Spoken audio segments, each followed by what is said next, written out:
सुप्रभात विद्यार्थियों। आज का हमारा ऑनलाइन वीडियो का टॉपिक बीए प्रथम वर्ष इतिहास के प्रथम प्रश्न पत्र से संबंधित है।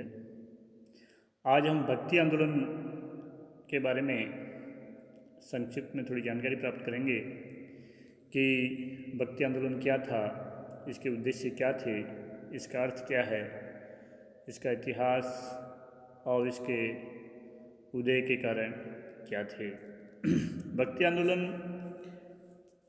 भारतीय इतिहास का एक महत्वपूर्ण आंदोलन था। इसका जो उद्भव मानते हैं हम भक्ति आंदोलन का, वो एक प्रकार से महाभारत काल में भगवद गीता से इसका उद्भव माना जाता है।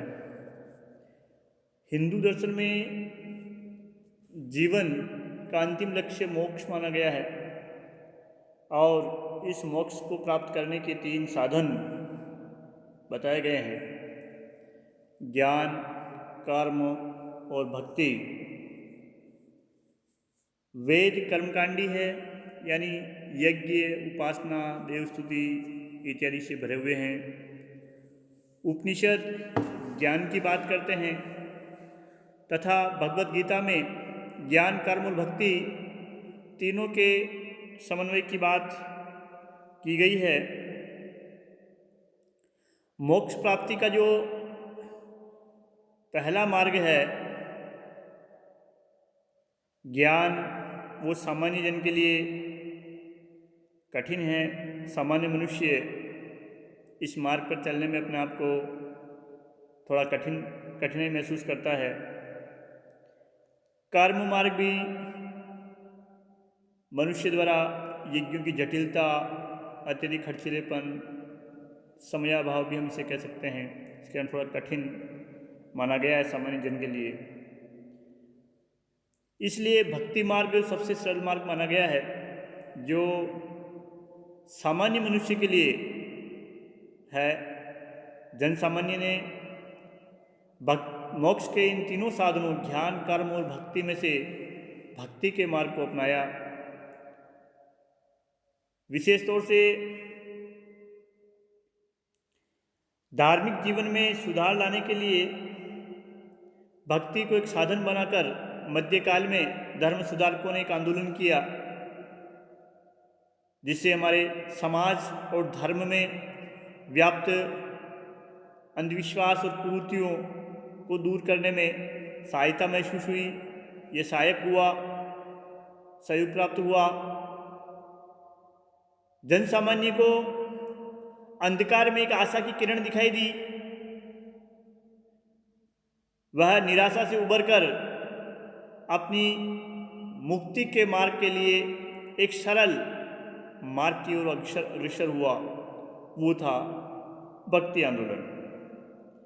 भक्ति आंदोलन ने तत्कालीन मानव के धार्मिक और सामाजिक जीवन को काफ़ी प्रभावित किया। डॉक्टर आशीर्वादी लाल श्रीवास्तव ने भक्ति आंदोलन के जो उद्देश्य बताए हैं, उनमें है हिंदू धर्म में जो अंधविश्वास और कर्मकांड घर कर गए थे, उनमें सुधार करना। हिंदू और इस्लाम धर्म में पारस्परिक समन्वय स्थापित करना तथा हिंदू धर्म और समाज में प्रचलित कुरीतियों को दूर करना, जिससे उस इस्लाम के आक्रामक प्रसार के युग में जब शासक केवल इस्लाम की रक्षा के लिए सन्नद्ध थे, उस युग में लोग अपने धर्म पर चल सकें, उनमें एक आशा उत्पन्न हो। इस्लाम धर्म की जो अच्छी बातें हैं, जो अच्छाइयाँ हैं, उनको हिंदू धर्म में अपनाया जाए। एक प्रकार से हम ये कहें कि इस भक्ति आंदोलन के द्वारा धर्म सुधारकों ने तत्कालीन हिंदू धर्म में प्रचलित कुरीतियों को दूर करने का प्रयास किया, जिससे हिंदू धर्मावलंबी जो है इस्लाम ग्रहण करने से रुके या हिंदू धर्म की रक्षा हो सके।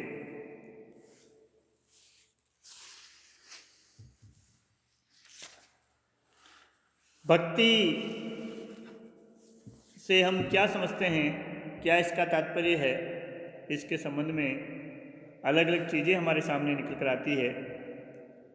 वास्तव में भक्ति से तात्पर्य है ईश्वर के चरणों में अपने आप को पूर्ण रूपेण समर्पित कर देना,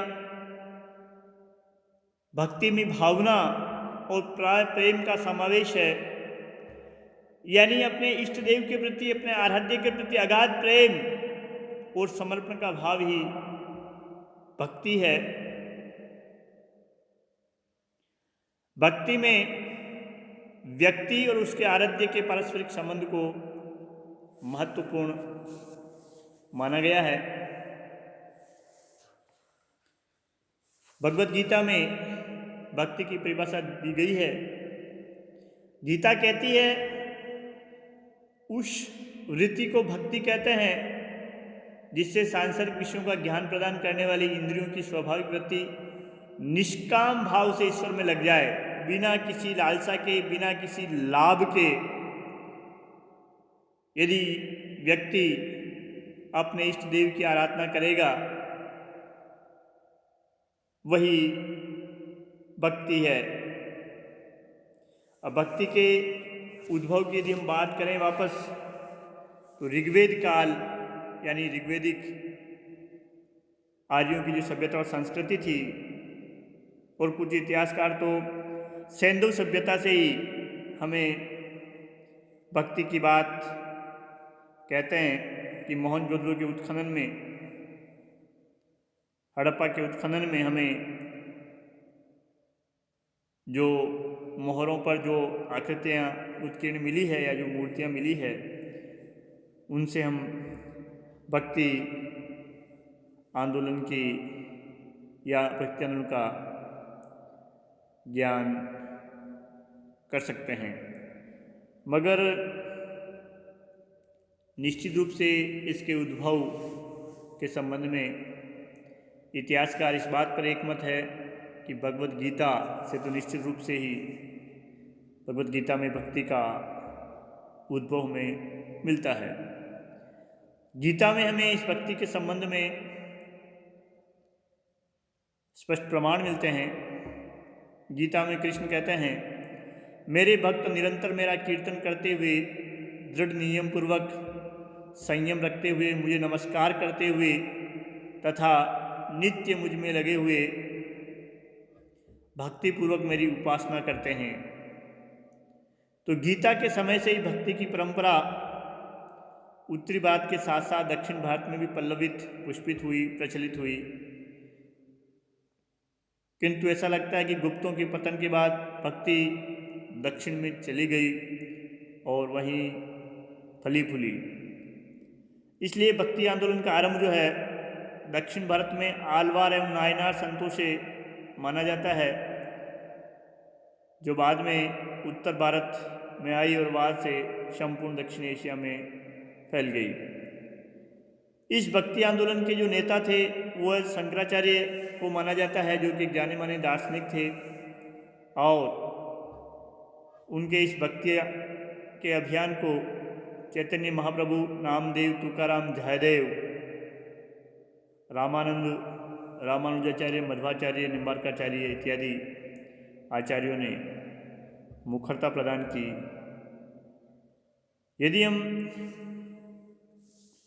भक्ति आंदोलन की बात करें तो 9वीं सदी में दक्षिण भारत में आलवार संत, जो कि वैष्णव शाखा के भक्ति संत थे, नायनार संत जो शैव धर्म को मानते थे, इन्होंने बिना किसी जाति भेद के समाज के सभी वर्गों में भक्ति के सिद्धांतों का प्रचार किया।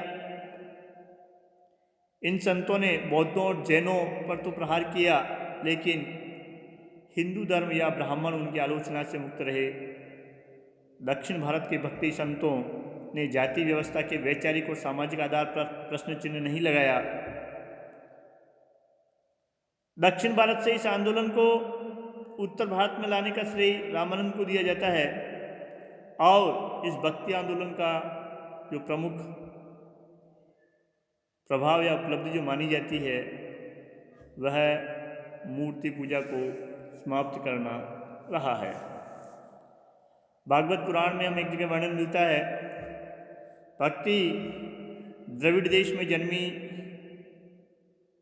कर्नाटक में विकसित हुई तथा कुछ काल तक महाराष्ट्र में रहने के बाद गुजरात में पहुंचकर जीर्ण हो गई।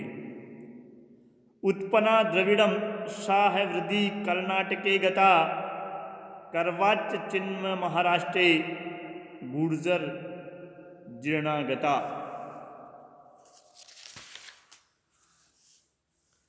अब हम देखते हैं कि इस भक्ति आंदोलन के मूल में, इसके उदय में क्या क्या कारण रहे। पहले कारण हम देखते हैं ब्राह्मण धर्म की जटिलता। भक्ति आंदोलन के उदय में ब्राह्मणवाद जो मूल रूप से एक बौद्धिक सिद्धांत बनकर रह गया था, जिसमें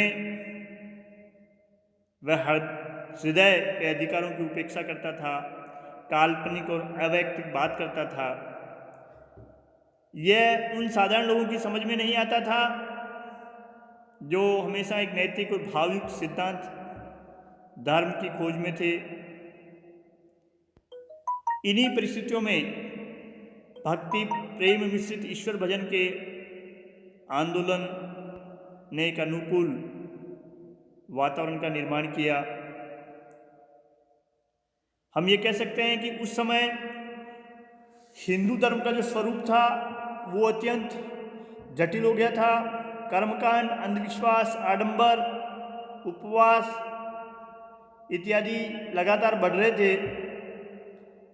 साधारण जनता इनका अनुसरण नहीं कर पा रही थी, फलतः जनता ने भक्ति मार्ग को हाथों हाथ लिया और भक्ति आंदोलन एक प्रकार से सफल होता हमें दिखता है।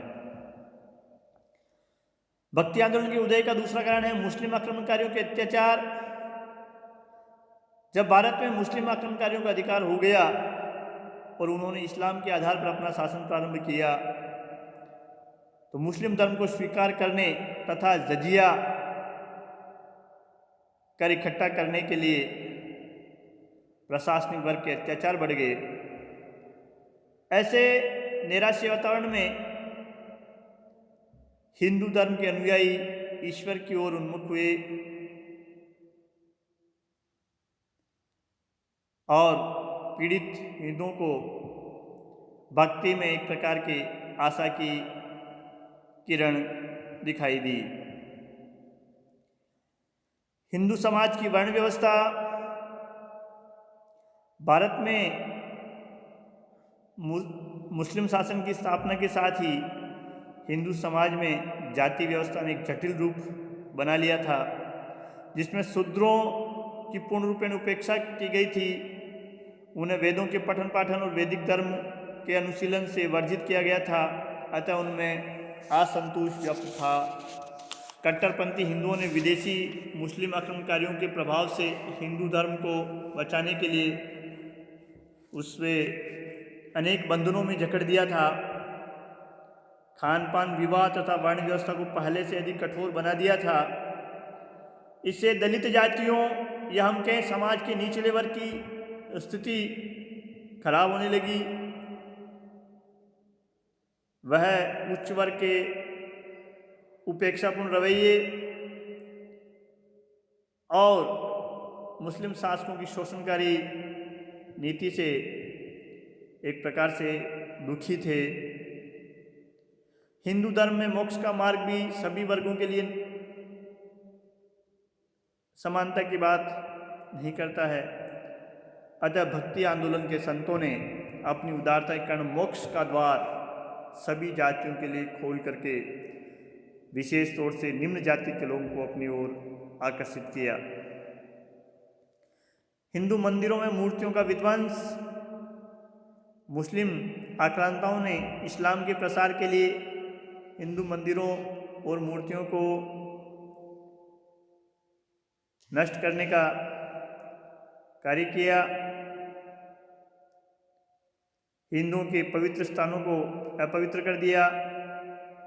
हिंदू अब अपने धर्म का पालन खुल करके नहीं कर पा रहे थे। अब मंदिरों में जाना उनके लिए एक प्रकार से कठिन हो गया। ऐसी स्थिति में उन्होंने बिना मंदिरों में गए हुए, बिना इष्ट देव की मूर्ति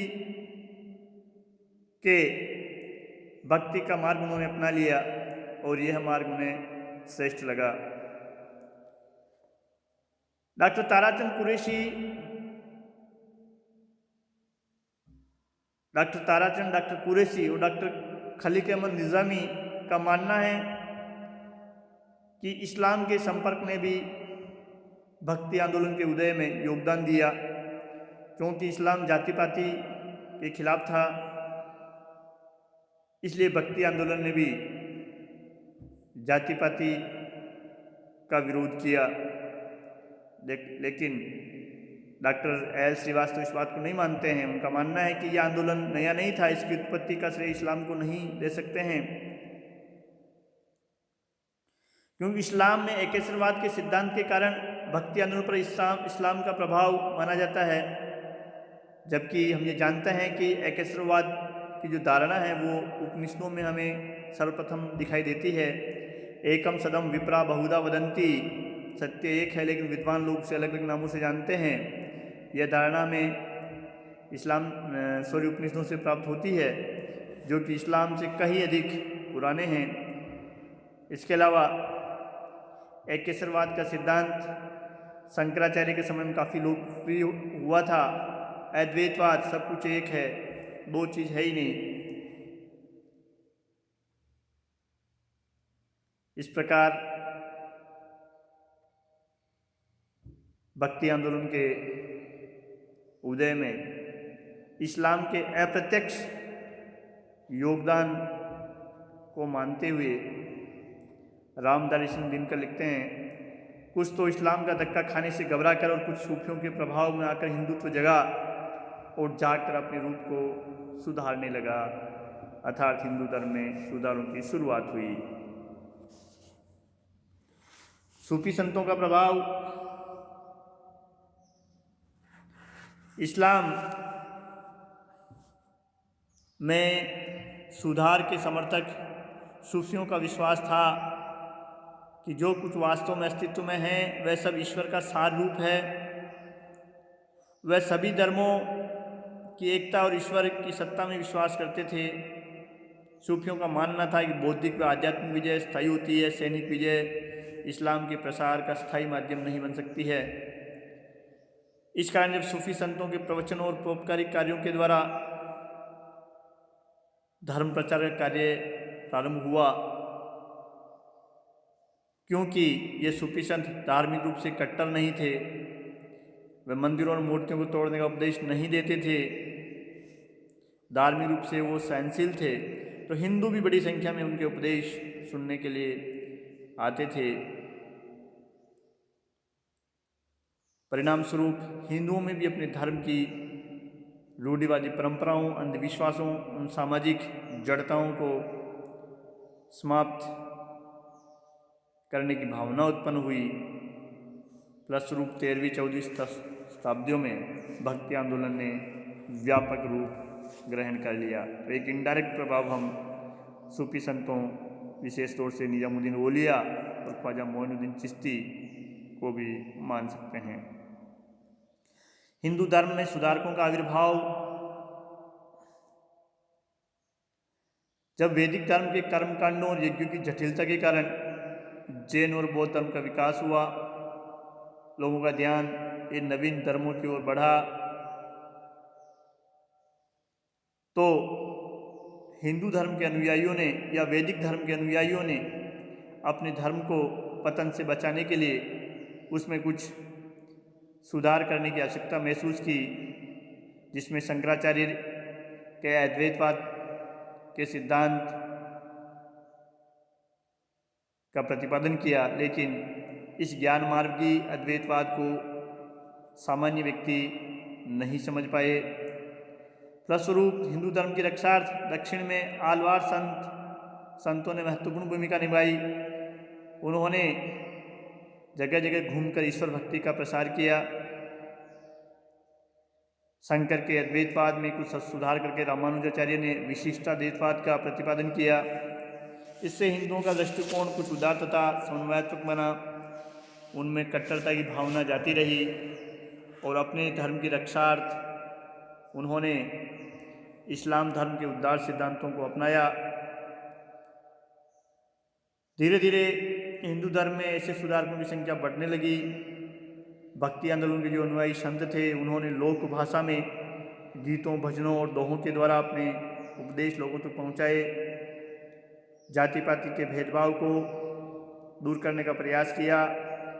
निम्न जाति के व्यक्ति के लिए भी मोक्ष के मार्ग खोले, क्योंकि वह लोग ही हिंदू धर्म के कठोर बंधनों और ब्राह्मणों की रूढ़िवाद के कारण इस्लाम की तरफ सबसे अधिक आकर्षित हो रहे थे।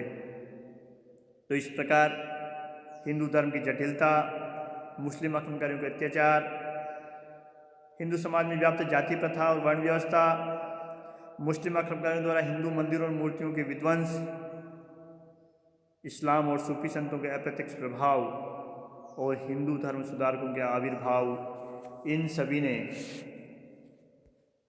हमें भक्ति आंदोलन के उदय में महत्वपूर्ण भूमिका निभाई। जय हिंद।